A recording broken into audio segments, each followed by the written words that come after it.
It's time for Rabbi Minkowicz's Weekly Torah Lesson, a place where life's most difficult questions are answered. Here with his spiritual perspective and insight, Rabbi Minkowicz. Welcome to this week's Torah lesson. This week's Torah portion is TETZAVEH. The question of the week is, what is more important, us or the Torah?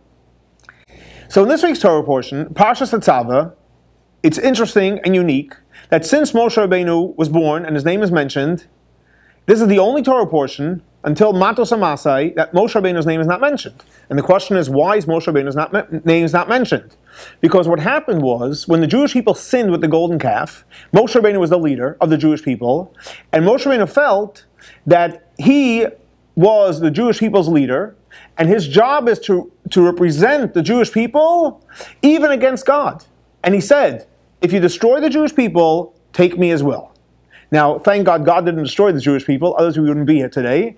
And Moshe Rabbeinu obviously stayed alive, but because Moshe Rabbeinu said, if not, erase my name from the Torah, so Moshe Rabbeinu's name was taken out, and the Torah portion that was taken out was this week's Torah portion. But what's interesting is that if Moshe Rabbeinu's name was taken out, so Moshe Rabbeinu, in a sense, was obliterated from the Torah, but the Rebbe says on the contrary. You find Moshe Rabbeinu's name revealed on a greater level in this week's Torah portion. Why is that? Because the Torah portion begins, V'ata, and you, TETZAVEH, who's God speaking to command to the Jewish people? Moshe Rabbeinu. So even though God's not calling him by his name, but he's calling him to his essence. So even though he erased his name, he only erased the revealed part of Moshe Rabbeinu, but the essence of Moshe Rabbeinu is revealed in the Torah by saying V'ata. That's one way we see that Moshe Rabbeinu's essence is revealed. There's another way we see Moshe Rabbeinu's essence is revealed. Because we know, according to Kabbalah, every letter has a milui, has a filling. So for example, the name Moshe is made up of 3 letters. Mem is the initial letter is Mem, but if you fill it out, Mem, the way you pronounce it, is Mem Mem. Shin, the second letter of Moshe Rabbeinu's name, so the first letter is Shin, but if you spell it out, it's Yud Nun. And the same thing with the last letter of Moshe Rabbeinu's name, Hey, if you spell it out, it's Hey Aleph. So in other words, if you look at the revealed part of Moshe Rabbeinu's name, it's Moshe. If you look at the concealed part of Moshe Rabbeinu's name, it's a Mem, of the first Mem. It's the Yud and the Nun of the Shin, and the Aleph. If you take the numerical value of the concealed part of Moshe Rabbeinu, which is the Mem, which is 40, the Yud, which is 10, the Nun, which is 50, and the Aleph, which is 1, so you have 40, 10, 50, 1, which is 101. That is the numerical value of the concealed part of Moshe Rabbeinu, which the concealed is always the more powerful part.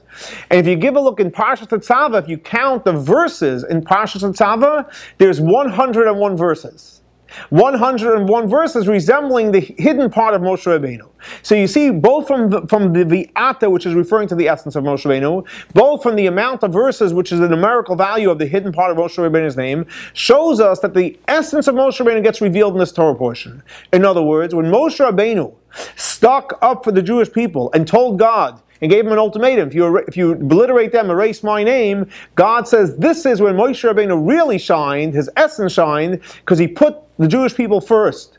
And as we know that when God created the world, he gave us the Torah, but in the Torah it speaks about the Jewish people. And the Jewish people actually, in God's mind, was even greater and first, because in the Torah it speaks about the Jewish people. So in other words, so to answer the question, what is more important, us or the Torah? Obviously, we are more important because the Torah was given to us by God for us to live a great life. This week's Torah lesson is in memory of Baruch ben Aryeh Leib and Shlomo Ben Yosef. May their souls be elevated for the Torah that we're studying in their memory.